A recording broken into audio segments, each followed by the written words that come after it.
Donc, bonjour mes frères et sœurs, et nous sommes à la 4e étude du chapitre 26, et nous allons continuer à voir le départ de Jésus, le départ de ce monde. Et il part, non pas parce qu'on le chasse, mais parce qu'il le veut. C'est dans son plan. Nous allons encore le voir ce matin.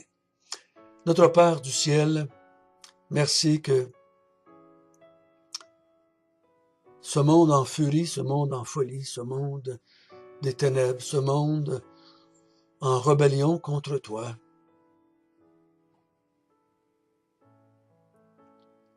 n'est pas à la dérive. Le monde a une trajectoire bien précise que tu as déterminée avant le commencement du monde. Et c'est la même vérité pour chacun des individus dans ce monde. Nos vies ne sont pas à la dérive, peu importe où est-ce que nous nous trouvons aujourd'hui. Malgré nos décisions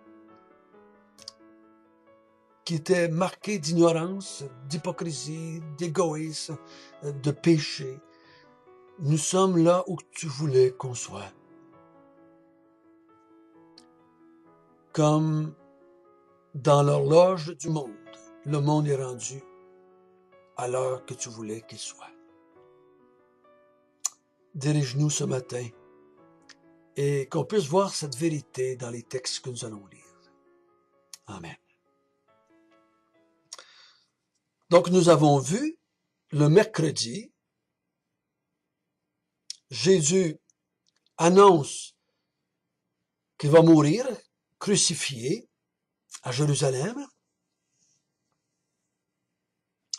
Il a l'étape de la femme qui lui verse du parfum de nard pur sur la tête, et il prophétise son départ, il prophétise sa sépulture, il sait qu'il va mourir et que le parfum va durer assez longtemps sur lui pour que ça serve à sa sépulture. Si c'est la mort 6 mois après, ben, il aurait pu sentir le parfum, mais le parfum a servi à sa sépulture. Donc, il savait qu'il mourrait dans les quelques jours qui étaient pour suivre. Le jeudi, on prépare la Pâque. Et à cette Pâque-là, il dit qu'il connaît celui qui va le livrer et il dénonce Judas comme le traître. Et Judas quitte pour aller le livrer.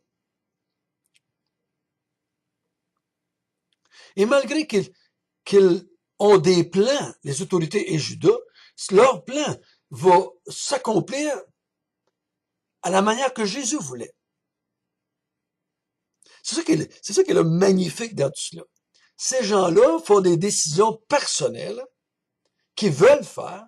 Il va falloir qu'ils rendent compte pour les décisions qu'ils font. Mais maintenant, en même temps, il y a une main souveraine, divine, puissante, qui dirige tout ce qui se passe dans leur vie.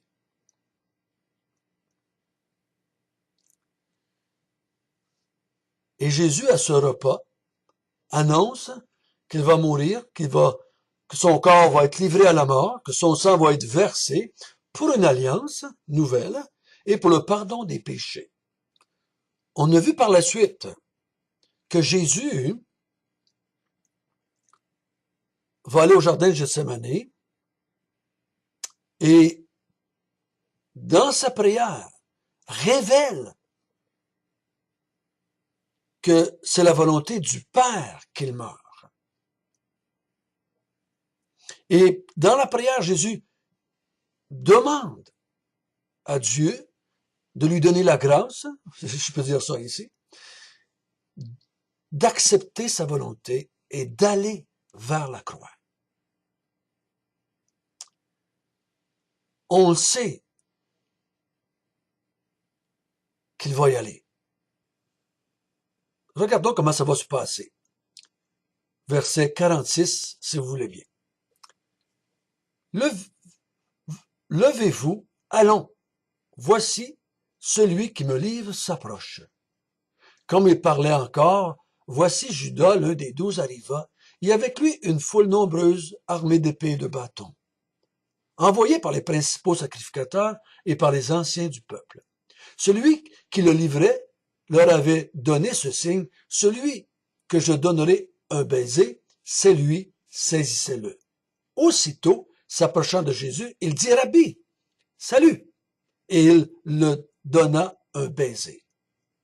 Jésus lui dit, mon ami, ce que tu es venu faire, fais-le.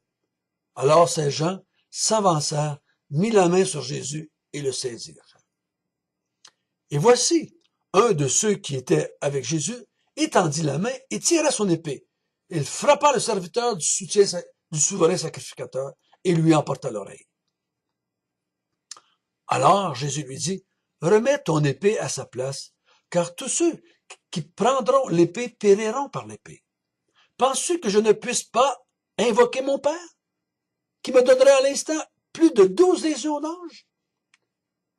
Comment donc s'accompliraient les Écritures d'après lesquelles il doit en être ainsi? À ce moment, Jésus dit à la foule, vous êtes venus, comme après un brigand, avec des épées et des bâtons, pour vous emparer de moi. J'étais tous les jours assis parmi vous, enseignant dans le temple, et vous ne m'avez pas saisi. Mais tout cela est arrivé, afin que les écrits des prophètes soient accomplis. Alors, tous les disciples l'abandonnèrent et prirent la fuite. Ce matin, ce que nous voyons, c'est l'arrestation de Jésus. Et Jésus après avoir prié et avoir accepté de faire la volonté de son Père, il s'avance vers ceux qui viennent le chercher. Levez-vous, allons, ils arrivent. Il accepte, on voit que c'est un homme qui est décidé, il accepte. Et là, ils arrivent, puis ils sont une gang, sont un gros groupe. Il y a une foule, là. Donc c'est beaucoup de monde. Ils sont armés d'épées et de bâtons. Ils viennent le chercher comme s'il y avait été un criminel. Parce qu'ils croient, eux, qu'il va se défendre, que ses disciples vont le défendre. Ils sont surpris. Ils sont surpris de voir qu'il est là et qu'il n'a pas l'intention de se défendre. Et Judas avait donné le signe, je vais l'embrasser, donc sont dans le noir, c'est la nuit, ils ont peut-être des lampes, un peu de torches et qui vont éclairer, mais pour être sûr, il dit, celui que je vais embrasser, c'est lui, saisissez-le. Ils se saisissent de lui. Ils l'attrapent. Probablement qu'ils l'attachent. Et Jésus se laisse faire. Il y en a un, on sait que c'est Pierre, mais ici il nomme pas. Il y en a un qui sort son épée et qui enligne, je crois personnellement, la tête du serviteur, du sacrificateur, mais il tasse sa tête et il pogne juste l'oreille. Ils comprennent pas encore qu'il doit y aller. Ils doivent accepter eux aussi. Parce que, je vous dis, c'est dur pour les disciples, à ce moment-là, dans leur vie, d'accepter le fait qu'il doit mourir. C'est dans leur tête inconcevable, inacceptable. Donc Jésus dit, remets ton épée à sa place. Remets ton épée à sa place.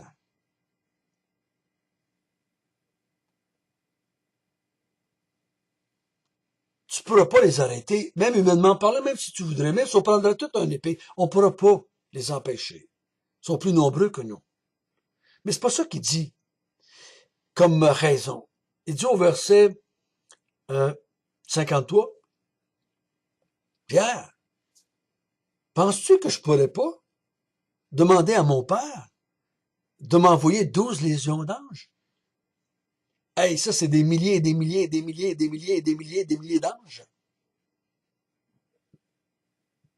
qui ont une puissance beaucoup plus grande que les êtres humains. Penses-tu que je peux pas prier mon Père qui m'envoie 12 légions d'anges et que ces anges-là vont me défendre? Si c'est ça que je voudrais, si je voudrais éviter la mort, si je voudrais pas mourir, si je voudrais m'en aller, si je voudrais fuir ce monde et retourner dans le ciel avec mon Père, je pourrais demander à mon Père 12 légions d'anges. Et je vous garantis, frère et sœur, je crois personnellement, si à ce moment-là, il les avait demandés, il les aurait eus, il serait parti. Ou ben non, ils auraient eu, puis ils auraient détruit tout ce monde-là, puis ils auraient établi son royaume comme il aurait voulu. Mais c'était pas ça son plan. Son plan, c'est d'accepter de boire la coupe que son père lui présentait. C'était ça que c'était son plan. Et là, il dit, au verset 54, « Comment donc s'accompliraient les Écritures? Si on prend des épées puis on se défendrait, et si on réussirait par hasard à s'en sortir avec les épées. Si je demanderais 12 légions d'anges à mon père pour faire mourir ces gens-là et établir mon royaume, comment s'accompliraient les Écritures qui disent qu'il doit en être ainsi? Oh, que c'est important qu'on saisisse ça, parce que c'est si souvent Matthieu le dit. Comment est-ce que tu voudrais que les Écritures s'accomplissent? Si les Écritures ne s'accomplissent pas, Dieu est menteur. Dieu ne connaît pas l'avenir. Parce que par les prophètes de l'Ancien Testament, de la part de Dieu, il avait dit que c'était ainsi que ça devait s'accomplir.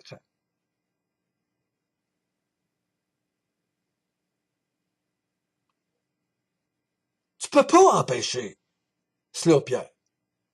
Les Écritures doivent s'accomplir. Et les Écritures annonçaient ma mort et ma résurrection. Puis il dit au verset 55, à ce moment, Jésus dit à la foule, vous êtes venus comme après un brigand, avec des épées et des bâtons. Mais il dit, pourtant, j'étais avec vous tous les jours dans le temple, j'enseignais. Pourquoi vous n'avez rien fait à ce moment-là?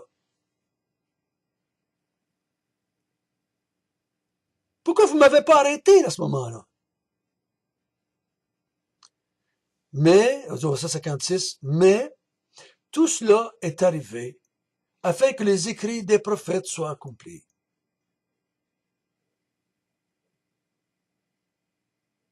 Les prophètes, il dit, si vous ne m'avez pas arrêté depuis 3 ans, parce que vous vous souvenez, depuis le chapitre 12, qu'ils ont planifié de le tuer. Ça fait longtemps qu'ils veulent le faire mourir. Mais s'ils n'ont pas accompli leur dessein de mort sur Jésus, c'est parce que les prophètes avaient annoncé de la part de Dieu que c'était pas ainsi que ça devait se faire. Ce n'est pas lapidé qu'il devait mourir. Ce n'est pas tué par l'épée qu'il devait mourir. Ce n'est pas un autre jour que la Pâque qu'il devait mourir. Ce n'est pas autrement que par la crucifixion qu'il devait mourir. Ce n'est pas autrement que par la main des dirigeants et des autorités païennes qu'il devait mourir. Ça devait s'accomplir ainsi qu'avait été écrit. Et ensuite, à la fin du verset 56, alors tous les disciples l'abandonnèrent et prirent la fuite. L'occasion de chute est arrivée. Et tout le monde fuit.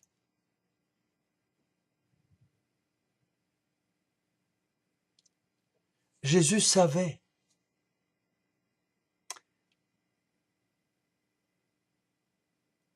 Jésus savait. Il connaissait les Écritures. Je crois qu'ils avaient lu depuis qu'ils étaient jeunes, les Écritures. Ils savaient qu'est-ce qui devait s'accomplir. N'oublions pas que Jésus a grandi en sagesse aussi. Devant Dieu et devant les hommes. Il a appris. C'est dur pour dire de saisir cette nuance qu'il était Dieu, mais il était homme. Et en tant qu'homme, il a dû apprendre. ce que Dieu avait préparé pour lui. Et il l'accepte. Si je peux le dire ainsi, il a découvert, en tant qu'homme, il a découvert ce qui devait lui arriver dans les Écritures. Il a appris et il a compris les Écritures par le Saint-Esprit. Il l'a accepté. Les Écritures vont s'accomplir. Le Fils de l'homme s'en va selon les Écritures, selon les prophètes, selon la volonté de Dieu, selon la volonté de Jésus. Tout s'accomplit comme il avait été écrit. Frères et sœurs, c'est merveilleux de penser ça. C'est merveilleux de voir que ce qui avait été dit par, dans l'Ancien Testament des milliers d'années avant s'est accompli. Parce que il y a encore des prophéties dans l'Ancien Testament qui ne se sont pas encore accomplies. Dans Daniel, mettons, dans Ézéchiel. Mais on sait qu'ils vont s'accomplir. Les êtres humains ne peuvent pas empêcher Dieu d'accomplir son plan. L'Église, même dans toute sa faiblesse encore, même dans son manque de zèle des fois, même dans son péché, ne peut pas empêcher Dieu d'accomplir son plan pour les élus, pour le royaume de Dieu, pour la venue des nouveaux cieux, nouvelles terres. On ne peut pas, personne ne peut empêcher Dieu d'accomplir les prophéties. Personne. Ça me donne un grand soulagement. Parce que devant ma vie de péché, des fois j'ai l'impression que je fais pas ce que Dieu m'a demandé. Des fois j'ai l'impression que j'aurais pu faire autrement, j'aurais pu faire mieux, j'aurais pu éviter certaines choses. Mais je sais que le plan de Dieu va s'accomplir.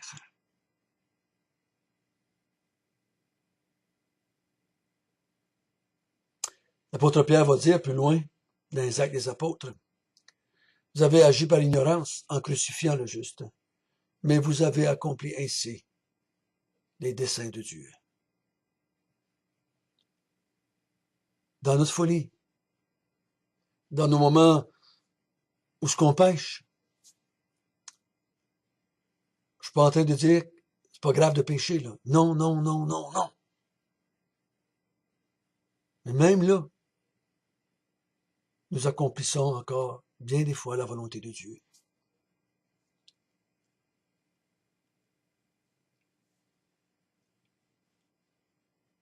Jésus a dit des choses ici. Jésus a fait des prophéties.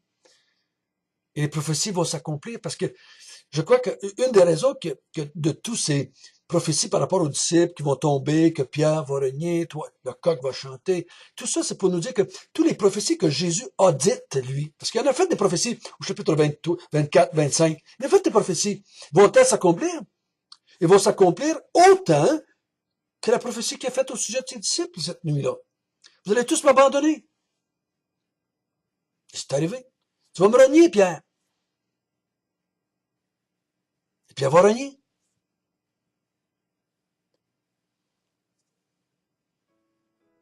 Rien ne surprend notre Dieu. Notre Père du ciel, merci. Merci de ta révélation. Merci que les Écritures nous ont montré dans l'Ancien Testament que ce qui devait arriver est arrivé. Et les Écritures nous disent encore ce qui va arriver dans le futur. Et ça va arriver. Merci, mon Dieu, que tu connais la fin avant le commencement. Amen.